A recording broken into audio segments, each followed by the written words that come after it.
Welcome to the deep dive. This is where we take, those dense source materials, legal docs, reports, and really pull out the crucial bits you need. Fast, we cut through the noise, basically, straight to the facts and the documents themselves. Today, we're looking at something that popped up suddenly, really dramatic, involving a very familiar face from NFL broadcasting. And this isn't just headlines, we're going deeper. Our mission is to dissect the official legal paperwork. We're talking the affidavit, prosecutor statements, building the picture based only on those sources, what happened, and what are the specific legal claims. Exactly. Our source stack today is tight.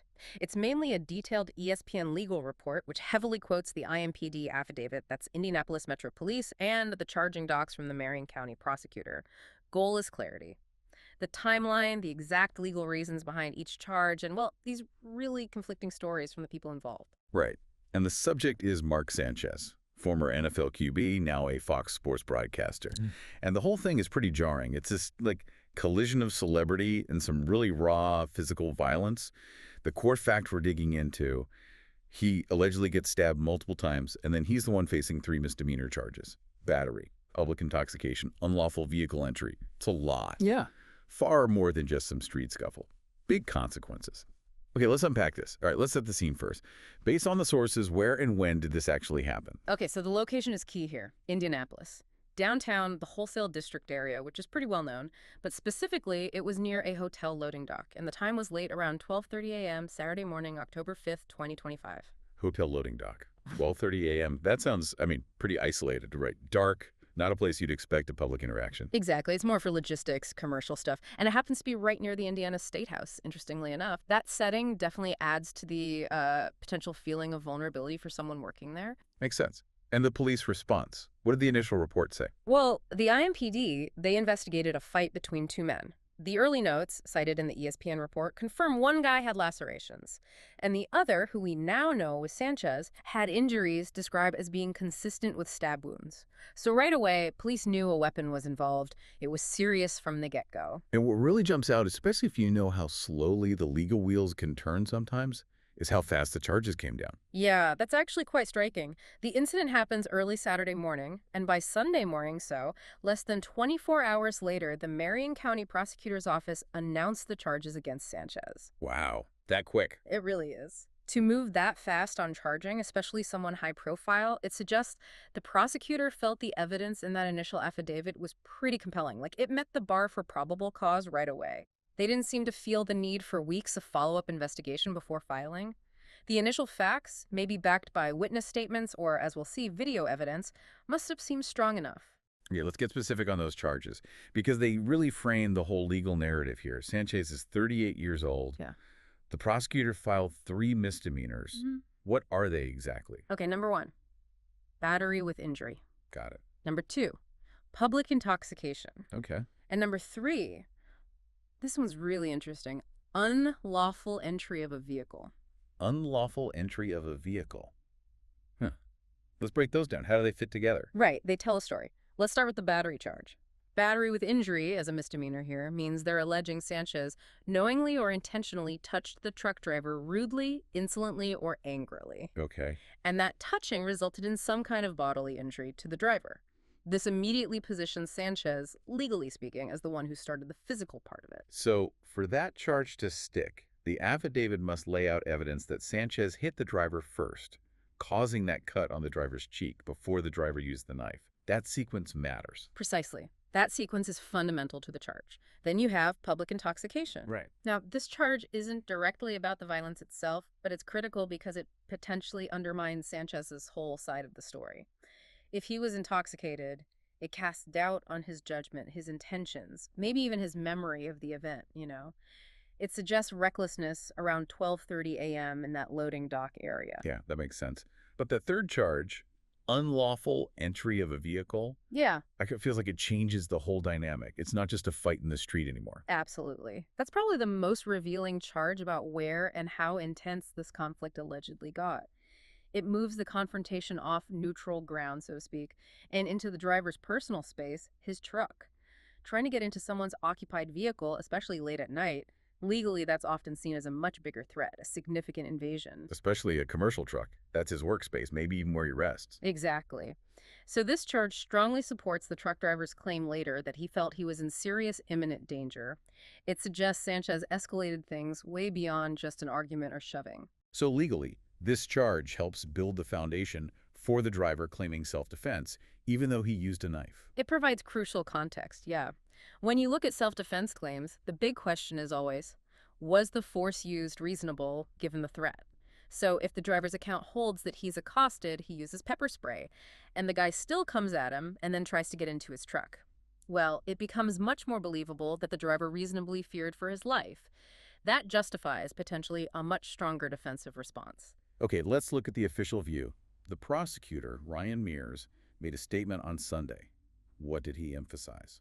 Mears pointed out the contrast between the two individuals involved. He specifically said it was a disagreement between a 38-year-old former professional athlete and a 69-year-old man.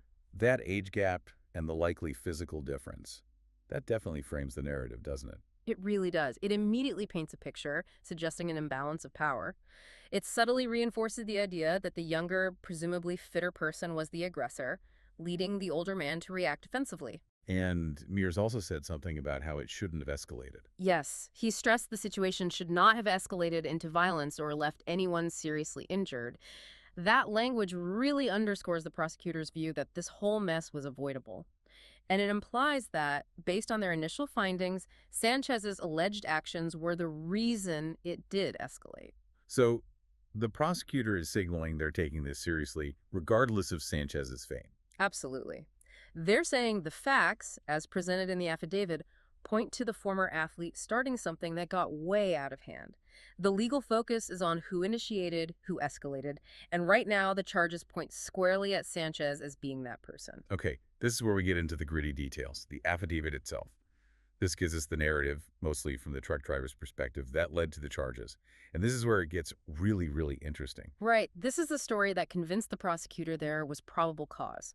And it starts, according to the driver, with Sanchez allegedly accosting him. Accosted. That word choice itself suggests aggression, right? Yeah, Unwanted yeah. approach. Definitely. It implies something hostile or menacing right there at the hotel loading dock.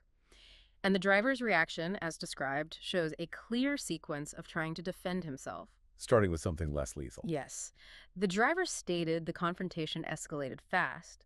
He felt he was in immediate danger. So, his first move, he used pepper spray, sprayed it right in Sanchez's face. Okay, that's a significant detail. He tried pepper spray first. It's critical for any self-defense claim. You know, the law generally wants to see that the force used was reasonable. Using pepper spray first shows an attempt to stop the threat without resorting to potentially deadly force. But apparently that didn't work. According to the driver's statement in the affidavit, no.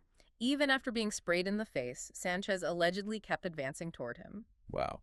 Okay, if someone keeps coming after being hit with pepper spray, that really changes the perceived threat level. Massively.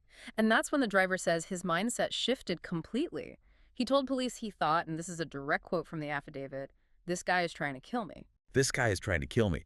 That specific thought, documented legally, that's huge. It's the legal pivot point. It reframes the driver's subsequent actions. He's not just defending against maybe getting punched anymore. He believes he's defending his life.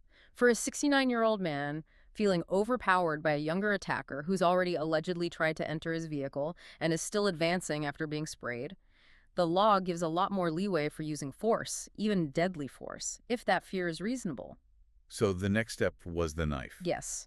The affidavit details that the driver pulled his knife because Sanchez was still coming at him, and then the driver states he struck Sanchez 2 or 3 times with the knife. He emphasized he felt it was a life or death situation. Exactly. That phrasing is repeated. He's trying to establish the absolute necessity of his actions. And the driver wasn't unharmed in this? No, the affidavit notes he was reportedly thrown against a dumpster during the struggle and also onto the ground.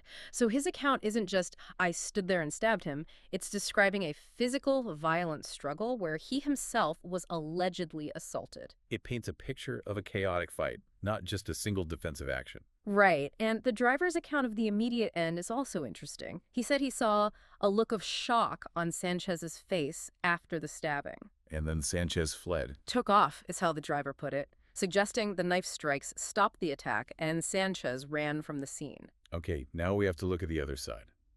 Mark Sanchez's account. as reported in the affidavit, and it sounds very different. Radically different. Sanchez was arrested later on Saturday. He'd gone to a hospital for treatment, and IMPD arrested him there. His statement to the police, according to the affidavit, he told an officer that all he could remember was grabbing for a window. Grabbing for a window, that's vague. Very. And he specifically added that he did not know who stabbed him or even where it happened. So one guy gives this detailed second-by-second account justifying self-defense. The other guy claims memory loss, confusion, just remembers grabbing a window. That's a massive gap. It's a fundamental conflict in narratives. How does that claim of memory loss play legally, especially with that public intoxication charge hanging out there? Well, from the prosecution's perspective, the memory loss claim might actually reinforce their case, especially coupled with the intoxication charge. They can argue, see, he was intoxicated, that's why he can't remember clearly, and that's likely why he acted so aggressively and recklessly in the first place. So the memory loss isn't really a defense, it just is. Pretty much. It doesn't actually counter the specific claims made by the driver. It just creates uncertainty around Sanchez's own actions and perceptions. But, and this is a big but, the affidavit also mentioned something crucial. Detectives noted they had reviewed video footage of the incident. Video. Okay, that could change everything. Absolutely. That video is the objective witness here. It will either back up the driver's detailed story showing Sanchez accosting him, trying to enter the truck, advancing after being sprayed, or it could show something completely different. Maybe Sanchez didn't try to enter the vehicle. Maybe the advance wasn't as aggressive as described. The video evidence is likely the key piece that will ultimately determine how credible each account is. So until we know what that video shows, the case is really balanced on whether that initial affidavit, based largely on the driver's account, holds up. Pretty much. If the video contradicts the driver on key points, especially the unlawful entry part, then the justification for using the knife gets weaker, potentially. But the fact that charges were filed so quickly, does that suggest the prosecutor already felt the video supported the driver's basic story? It strongly suggests that yes, prosecutors are usually careful. Filing charges that quickly likely means they reviewed preliminary evidence, quite possibly that video, and felt it corroborated enough of the driver's account to meet the probable cause standard for those specific misdemeanors. They seem confident, at least initially, that the video backs the claim that Sanchez was the aggressor who escalated things. Let's talk about the physical aftermath, the injuries. Yeah. What does the affidavit say specifically about how hurt each person was? Well, for Sanchez, the injuries were clearly serious. The document states he suffered several stab wounds to his right torso area. Right torso, multiple wounds. That's significant. It is. Fox Sports did confirm later Saturday he was stable and recovering, which is good news. But multiple stab wounds to the torso indicates, a very forceful, potentially life-threatening attack. It shows the intensity of the driver's response. And the truck driver, what were his injuries? The affidavit mentions he had a laceration on his left cheek. So an injury, definitely confirming some kind of physical contact or struggle, but obviously less severe than stab wounds. And they went to different hospitals? Yes, standard procedure in situations like this. Keeps things separate for investigation, ensures safety, allows for independent medical reports. Okay, now shifting to the immediate legal steps. Despite the violence, the stab wounds, the bail set for Sanchez seems surprisingly low. Yeah, the bond was set at just $300. $300 for charges involving battery, intoxication, and a stabbing incident. How does that work? It seems low on the surface, right, but it actually tells you something about the charges themselves. These are misdemeanors. In Indiana, for these specific types of misdemeanors, a $300 bond is actually pretty standard, especially for someone who isn't considered a flight risk. Sanchez, being a public figure with a job, isn't likely to just disappear. So the low bond reflects the misdemeanor level, not the severity of the underlying violence. Exactly. It's about the legal classification of the charges filed and his low risk of skipping court. If he'd been charged with a felony, say, aggravated battery, which might involve using a weapon by the aggressor or causing serious bodily injury, you'd be looking at a vastly higher bond. Interesting. So the bond actually reinforces that the prosecution is focused squarely on those initial alleged actions by Sanchez. The battery, the intoxication, the vehicle entry as misdemeanors. Precisely. They seem confident in proving those specific actions based on the affidavit, rather than perhaps trying to reach for more serious charges related to the outcome. The focus is on the alleged initiation. And we know the next step in the court process. Yes, an initial hearing was scheduled quickly for Tuesday at 8:30 a.m. Eastern Time. What happens there? That's where the charges are formally read to him. He enters a plea likely not guilty at this stage, and the court handles administrative things like conditions of his release. Given the low bond, those conditions are probably minimal, just requiring him to show up for future court dates. Okay, let's loop back one more time to how those affidavit details directly fed into the charges. It seems very direct. The driver's narrative focuses on Sanchez allegedly tripped to enter the vehicle and committing battery before the knife comes out. That sequence is vital. It creates the legal justification for the driver's actions. If the story was just, Sanchez yelled at me and punched me outside the truck, the charges might be the same, but the driver's use of a knife would face much tougher scrutiny. But adding the unlawful entry element. That changes the game. It frames the driver's actions as defending against an invasion, a potentially more serious threat, making the self-defense argument much stronger right out of the gate. So really, the whole legal case moving forward, starting Tuesday, might hinge less on how badly Sanchez was hurt and more on proving whether he actually tried to get into that truck at 12:30 in the morning. That seems to be the absolute core issue. The legal system is looking at causation here. What actions led to the violence? Based on the charges filed, the focus is squarely on Sanchez's alleged role as the initiator and escalator, not primarily on the injuries he sustained as a result of the driver's alleged offense. Okay, let's pivot now to the ripple effects, the career side of this. For someone like Mark Sanchez, in the public eye as a broadcaster, this kind of incident has immediate consequences, right? Oh, absolutely. He's currently an analyst for Fox Sports. That's a role where public perception, trust, and conduct really matter. You're commenting on athletes' professionalism, integrity. And the network needs to protect its own image, too. Instantly. The fallout was immediate. He was actually scheduled to be part of the broadcast team for the Raiders-Colts game that Sunday, right there in Indianapolis at Lucas Oil Stadium. Yeah. He was pulled, immediately removed from the broadcast. That's just standard practice for major media outlets in situations like this. You know, when there's an official affidavit detailing charges like battery, public intoxication involving violence, it's a huge liability. They simply can't have him on air representing them while these serious allegations are pending. The optics are just too damaging. Yeah, makes sense. And for listeners who maybe don't follow football as closely, let's just quickly recap Sanchez's background. He wasn't just some average player. No, not at all. He came into the league with a lot of hype. Drafted 5th overall by the New York Jets back in 2009 out of USC. And he had this incredible start, really. Led the Jets to the AFC Championship game in both his first and second seasons. That put him on the map big time, made him a household name, especially in a market like New York. So from star quarterback under immense pressure to eventually a broadcaster analyzing the game. Right. His playing career lasted about 8 seasons in the NFL. After the Jets, he had stints with the Eagles, the Cowboys, and Washington. Last played a regular season game in 2018. Making that transition to broadcasting is pretty common for former players, but it definitely puts you under a different kind of scrutiny. A harsher spotlight sometimes. Often, yeah, because when you're a media analyst, especially for a major network, you're held to certain standards of conduct. Often, there are even morality clauses in contracts. So getting charged officially with public intoxication and battery, that just shatters the image and the trust the network needs to have in its on-air talent. Removing him from the broadcast wasn't just punitive, it was a necessary business decision to protect their brand. It really shows how vulnerable that media career can be to off-field legal trouble. Which kind of brings us to the bigger picture here, doesn't it? This whole situation speaks to how athletes are held accountable, maybe even more so, when they move into these public-facing media roles. It really does. If you connect this to the wider context, the severity of the professional fallout really hinges on the details in that affidavit. It's not just he got into a fight. It's that a legal document alleges specific acts. Aggression, intoxication, trying to enter someone's vehicle. That narrative, the one that paints him as the initiator against an older man, that's now tied to his public persona, at least until this is resolved. And that public intoxication charge specifically, that seems like it adds a particularly difficult layer for someone in his line of work. Oh, absolutely. That charge alone complicates everything. It provides a potential explanation, fair or not, for the alleged reckless behavior and for the claimed memory loss. Even if, down the road, the battery charge gets dropped or reduced, the public intoxication allegation linked to this violent incident, that can linger. It damages credibility.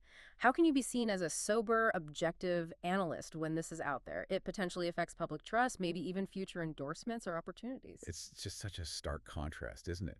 You think about the controlled, polished environment of an NFL broadcast booth. Meticulously planned, yeah. And then you picture the scene described in the affidavit. 12:30 a.m., isolated loading dock, a raw, violent confrontation. The consequences aren't just legal, they fundamentally shift his professional life. The scrutiny is immediate and intense, and the details, the specific allegations in that affidavit, they matter profoundly. It's a stark reminder that moving from the field to the booth doesn't give you a pass on personal conduct, especially when police reports and legal charges enter the picture. Hashtag outro. So that wraps up our deep dive into the legal documents surrounding this Mark Sanchez incident. Let's just quickly recap the key facts we pulled directly from the affidavit and the prosecutor's statements. Sanchez is facing those three specific misdemeanor charges: battery with injury, public intoxication, and crucially, unlawful entry of a vehicle. Yeah, and what really stands out is how the driver's account in the affidavit builds a case for self-defense. It's a dramatic narrative. 69-year-old driver feels threatened, uses pepper spray, attacker keeps coming, tries to enter the vehicle, leading the driver to believe it's life or death, use a knife, and inflict multiple stab wounds to Sanchez's torso. The charges filed, especially unlawful entry, really seem to mirror that narrative, positioning Sanchez as the one who allegedly started and escalated the whole thing. And the path forward legally seems to hinge almost entirely on that objective evidence the video footage mentioned. Does it back up the driver's detailed claims, particularly the attempt to enter the vehicle? Or does it poke holes in that story? That's the million-dollar question.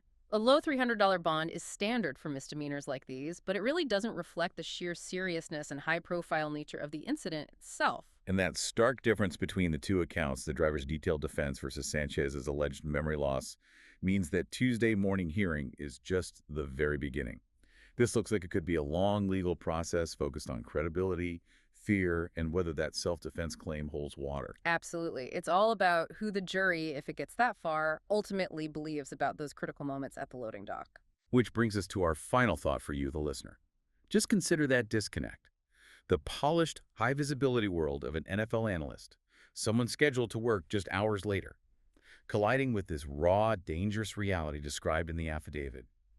A lonely loading dock, a violent struggle. Beyond just losing the broadcast gig immediately, what are the long-term ripples? How do charges like public intoxication and unlawful entry permanently affect a career built on public image and trust? It's really a moment where a very public life seems to have violently intersected with a private legal nightmare. Thanks for joining us for the deep dive. We'll catch you on the next Deep Dive.